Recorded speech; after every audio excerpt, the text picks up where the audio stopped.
Hello, and welcome to this video, where we're going to discuss what it means to be and use curved arrow notation in describing our mechanisms.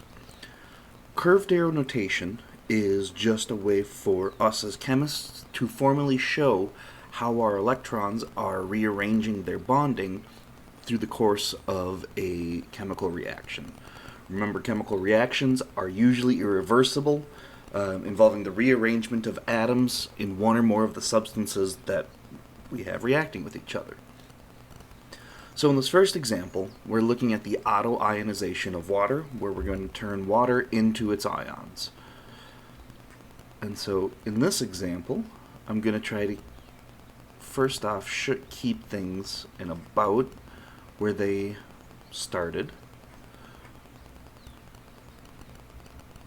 because we can know what the products are without having to use curved arrow notation. Curved arrow notation just helps us understand going from our starting material into our products. And so we know in the autoionization of water that we're going to take a proton from one of our water molecules and add it to the other one. So with curved arrow notation, we want to show how the electrons are changing their bonding patterns. So in this case, I'm going to have this lone pair grab that hydrogen, but remember that hydrogen only wants 2 electrons around it, and this is going to give it 4, so it wants to give up its already existing bond. And so with curved arrow notation, how we're going to show that is we're going to start from the middle of this bond and then draw a double-headed arrow to the oxygen atom to show that we've created a negative charge on this hydroxide and that our oxygen over in our hydronium is sharing with an extra hydrogen.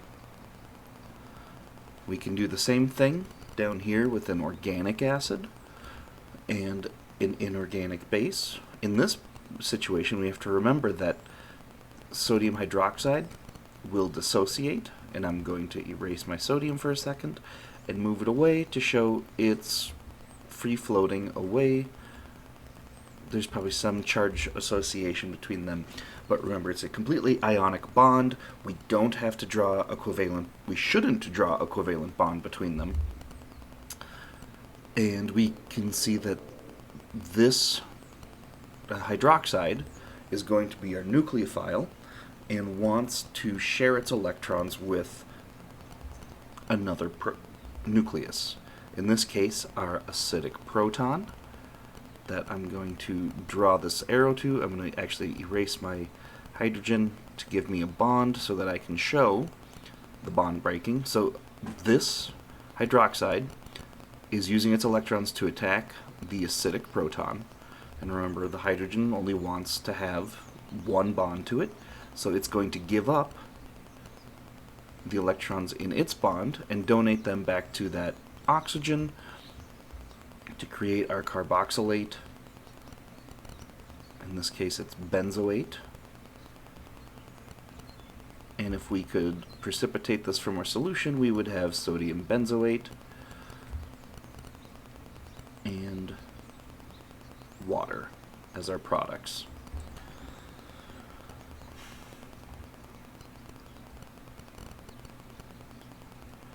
The sometimes difficult thing is understanding what our mechanisms are showing us. Experimental evidence tells us we don't ever go through a carbocation in the reaction of bromine and cyclohexene. And so a lot of places are going to show a mechanism like this, where we have the lone pair from our, not lone pair, the pi bond is going to donate to our bromide. The bromide is also going to donate back to our system, as well as dissociate with our other bromine. So we've got a lot of things happening, and all we have to do at this point is draw bonds between every curved arrow that we just drew.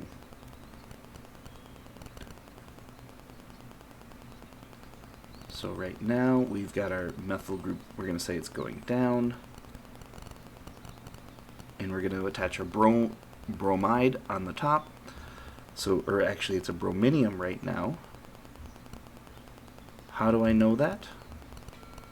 Because one of these lone pairs from this double bond is donating into the bromine, and then another lone pair that's already, so that would bring us up to being a bromide, but then this bromine goes and donates another one of its lone pairs and gives up the electrons in its bond to the other bromide.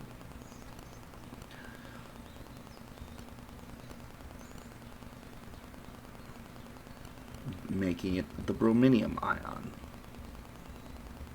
This now is going to come in, and when we think about, we've got some delta pluses on these carbons. The one that has the tertiary is going to be giving a better signal to accept electrons, and so this bromine is going to come in and attack from the opposite side that the original bromide is on, releasing the electrons from that bond to create a happy molecule. And we get a racemic mixture of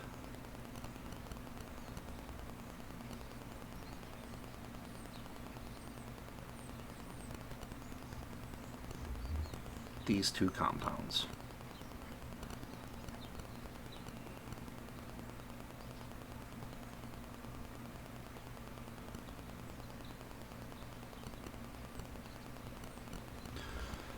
I hope that helps us understand our mechanisms a little better, and I'll see you in the next video.